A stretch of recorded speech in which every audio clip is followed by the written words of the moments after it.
literacy test, this stuff is the exact same way, right? If you ban all the literate people from reading in Alabama, you'd be banning some white people from voting, excuse me, you'd be banning some white people, but you don't do that. Instead, you say, well, you guys are probably fine, but like this guy over here, like I'm gonna ask him if he can read a Shakespearean sonnet. When he can't, I'm gonna say, gosh, it's not my fault, like it's the state asked me to set this up, right?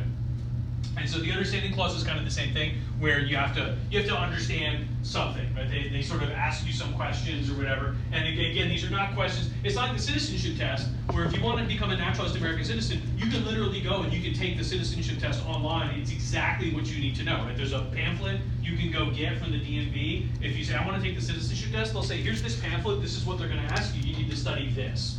Like the driving test, they're going to say, here's what you need to know to pass the driving test. Instead, when you come to vote or to register to vote, I'm allowed to just ask you whatever, and when you don't know it, it's just like, oh, well, I'm not discriminating against you. I had the hoop and you didn't jump through it, so it's just like, right? And of course, it can attain heights of ridiculousness. In Alabama, in the 20th century, there's one voting registrar who just has a jar of M&Ms in his office and says, how many M&Ms are in the jar? And of course, that's a completely bullshit question. And when you don't get it right, he's like, well, I'm sorry, that was what you had to answer to be able to register to vote, right?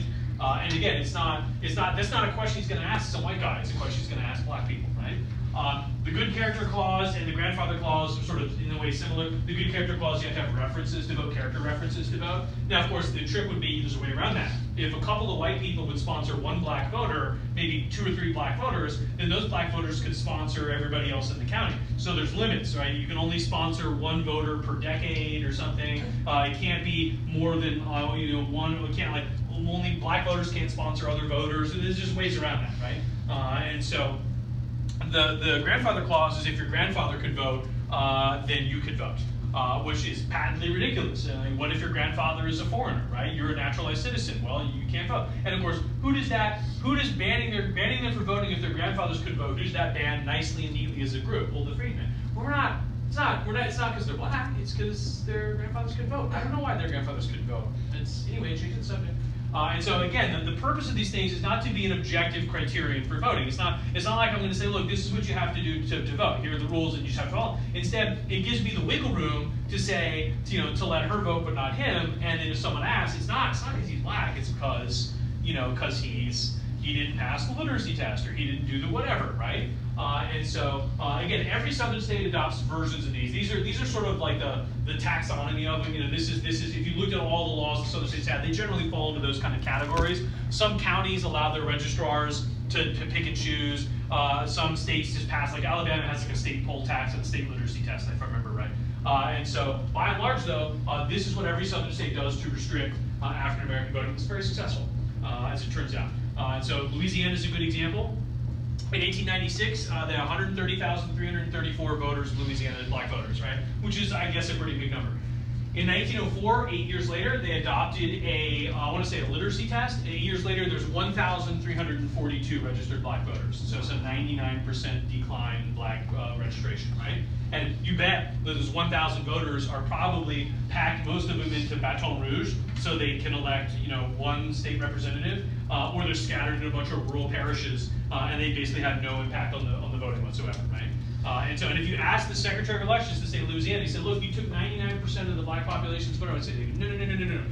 We set some standards statewide for voting registration, and if members of the black community don't want to meet those standards, then I'm not taking the right to vote away from anyone. I'm just setting standards that people choose or don't choose to follow, right? So it's not, if they didn't want to register under the new rules, then it's not, I can't force people to vote, right? It's not how we do things. But of course, that's pretty disingenuous, right? That's not really the way that works, right? And so Mississippi, when it was eventually sued a number of times about this, the Supreme Court eventually agreed that some of this stuff was sketchy. What happened was the state voting supervisor, the Secretary of Elections, would resign. And so the Supreme Court would say, well, I'm really sorry, there's nobody for you to sue, right? You have to have someone who's done damage to you, we have to be able to say, look, you screwed this person over, you have to fix it. Well, if she quits, then there's just nobody for me to sue until the state appoints a new Secretary of Elections, and then you have to go try to register again, and they have to tell you no, so you can sue that person. And so for a period of time in the 40s and 50s, Mississippi doesn't register voters, period, not even white voters. Because if they were to have a Secretary of Elections, then black people would try to register, and when they got denied under these rules, they'd sue. So we just won't register anybody at all. Even white people won't register. It's probably fine because they'll just vote for the Southern conservative Democrats who've been running the show forever, and it'll be okay. But imagine that. Imagine even white people who are not registered lost the right to vote in Mississippi effectively in order to prevent black people from doing it at all, right? And of course the Supreme Court said, well, we're really sorry, like you totally got screwed, but like there's not, you know, like if a meteor falls from space and crushes your car, who are you gonna blame? It's not like you can say like she rammed my car and I'm gonna sue her. There's nobody to get damages from. And so this stuff worked, as you might imagine, quite well. And there's numerous, just infinite stories. In the 60s, you're going to see people doing voter registration drives. In the 50s, in Mississippi, you get attacked, get shot, get killed by the KKK. The Johnson administration is going to end up having to deal with the fact that the KKK is going to kill 3 volunteers and bury them in the levee in the Mississippi River. There's going to be film that is aired on primetime TV that shows the FBI taking their bodies out of a dam. They were college students from up north who went to go register voters. Medgar Evers, the Secretary of State for the NAACP in Mississippi, shot and killed in the back of the head, coming up the front steps of his home after voter registration died. Eventually the South will turn to a bit more violent terms. For African Americans, they figured if you get some of this in court, like that would not stand up so well. You just have to do that, right? That's the hard part, right? And so, having said that, what happens as a result? Well, as a result of the sort of denial of black voting, you end up with segregation. This is a 20th century photograph, but it's impossible to illustrate segregation with a picture any better than this. Segregation is the legal and political and sort of social separation of African Americans and white Americans in the South. In South Africa, after World War II, they adopted basically a version of this they called apartheid, which in Afrikaans it means separateness or apartness. That's a really good word, right? And to segregate is obviously, segregate is a word that has a very loaded connotation in America today. You would not use it that much. But if you look it up in the Oxford Dictionary, it just means to separate stuff into groups, right? To sort stuff out. That's what segregation does. And so segregation is often referred to metaphorically as Jim Crow. Jim Crow is a minstrel character, an exaggerated racist caricature of a black man portrayed by a white guy.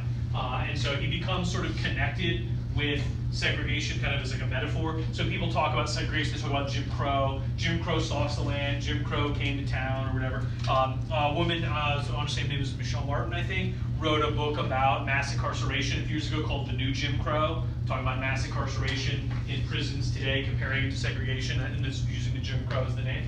And so it started out in public transportation, a place where white and black people always mixed, and it was always uncomfortable, right? You get on the bus, you get on the train, you get on the streetcar, you get on a ferry boat, and a black guy might just sit next to you, right? And then what are you going to do, right? Then you have to interact with people. Until lots of people owned cars, getting from point A to point B often meant just sitting in crowded areas with strangers, right? And it could very well be that as a white person, a black guy might wander to sit down next to you. And so over time, Jim Crow spread to basically everything. Streetcars, buses, railroads, ferry boats, schools, restaurants, libraries, parks, playgrounds, cemeteries, bathrooms, drinking fountains, movie theaters, stores, hospitals, grocery stores, gas station, all of it segregated, all of it everywhere. So imagine going through your day in a normal day that you have, and every place that you go is white only or black only, and it's just separate, right? Everything is separate, right? And it started out as government stuff, and then of course it worked its way into basically everything else, right?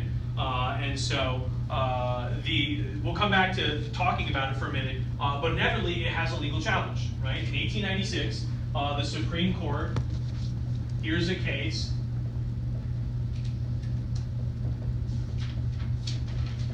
Plessy v. Ferguson about it. It's Homer Plessy is an African-American man, he's actually mixed race, and he sues I want to say it's New Orleans over segregation on the streetcars, right? And so the Supreme Court issues an 8-1 ruling, an 8-justice majority and 1 Justice, John Marshall Harlan, dissenting, and 8 justices to 1, they argue that segregation on public transportation, and by extension practically anywhere else, is constitutional.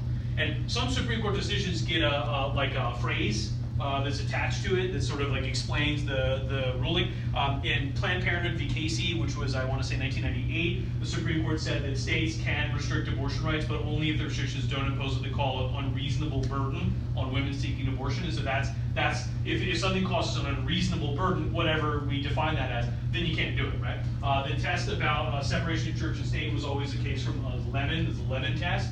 Does something violate the Lemon test, or does it, and that's the phrase that gets attached to it. The phrase that gets attached to Plessy v. Ferguson is separate but equal. The justices argue that if the state you live in requires black people and white people to have separate public facilities, if the public facilities are essentially exactly the same, then, or equal, right, but separate, then it's fine. Nobody's really being infringed upon, right? I mean, if somebody says all the black people have to use this water fountain instead of this water fountain, if the water fountains are the same, then how can anybody be materially impacted in any way, right? And so the problem with separate but equal is, in honesty, I think that the Supreme Court decision was wrong. Their reasoning about the 14th Amendment was wrong. They were wrong. Also, there's a moral argument. If you allow segregation by race, particularly in the South, it is not going to be separate but equal. You know better than that if you've been following American history for the past couple of decades. But on top of that, there are a whole series of moral reasons why you should not allow this to happen. But one of the core basic arguments is that this fails the Boy Scout test. The Boy Scout test is the old saw. You have 2 Boy Scouts, they have 1 cookie. They say, let's split the cookie. And of course, well, the Boy Scout holding the cookie says, I'll break it into 2 pieces. And the other Boy Scout says, okay, but then I'll pick which piece I want. Right? And so what you have to do in order to make this fair is, if I can break the cookie and give you the piece that I want, well then guess what? You're getting like a tenth of the cookie and I'm getting the rest, right? But if the other Boy Scout gets to decide which piece you get, then you're going to try to make them as fair as possible, right? So if everybody has a say in the decision, then it could be separate and also equal, right? But thanks to all of this stuff, black people have essentially 0 power in the South. So with their voice not being heard, or there's no seat at the table for them, when separate becomes separate, it will be separate, but will it be equal? Of course not, right? As it turns out, it will never be equal, right? And look at this picture. Sure, this guy's drinking from the water fountain, totally reasonable, except is it the same? I mean, is it equal? No, of course not. The very fact that it is a sort of a rusty pipe coming off of the main water fountain, if nothing else will tell you, walking up to this, you know that clearly the people that built this establishment didn't spend as much money on the colored water fountain as they did the white one.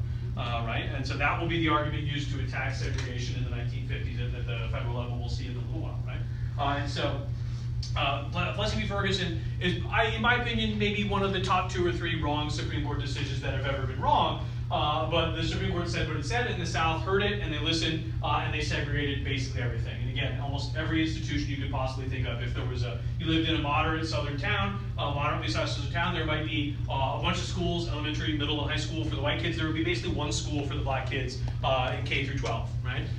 And as you might imagine, it would have the worst teachers, the least amount of money, the lowest spending, and all that stuff, right? And so on top of that, there might be 1 library for African American residents. In some southern towns, the cemeteries are segregated. There would just be a black cemetery for black people, and white people would be buried wherever. Hospitals were typically segregated. If you went to a hospital in the South, they would, if they took black patients, which not all of them did, they would have 1 wing for everybody who was black. And so instead of there being like maternity, critical care, emergency, psychiatric care, long-term recovery, rehabilitation, they would just put everyone who's black in 1 wing. So you could be like a guy next to you's got tuberculosis, and you're like a woman giving birth, and there's a car accident, and the guy comes in, and they just throw him in that room too, in this next bed. And even though they were not supposed to do this, some hospitals simply wouldn't take black patients. And so everybody's got a story of a relative or a friend who got in a car accident, and they threw him in an ambulance. They drove him 45 minutes to the hospital, and the hospital's like, well, we'll take that guy, but not that guy, because that guy's black, right? Find somewhere else. And then, of course, they died on the side of the road, right? And so playgrounds were typically not segregated. They were simply not available. Swimming pools were usually segregated if they were available at all in the South. A lot of southern towns and cities did not have public facilities, because then they would have to create ones for black people, so that there would just be like a YMCA pool that you had to pay in order to get in, a small fee, and then they just wouldn't let black people, they wouldn't take black members. And so there just was effectively no pool for black people. And so the imagine prisons when they were built were generally segregated, although convict leasing meant that not much of a reality. Most bathrooms are segregated. Most big department stores in the big southern cities, everybody went to the department stores. They would typically be multiple stories, housewares, ladies' wear, men's wear, clothing, toys. There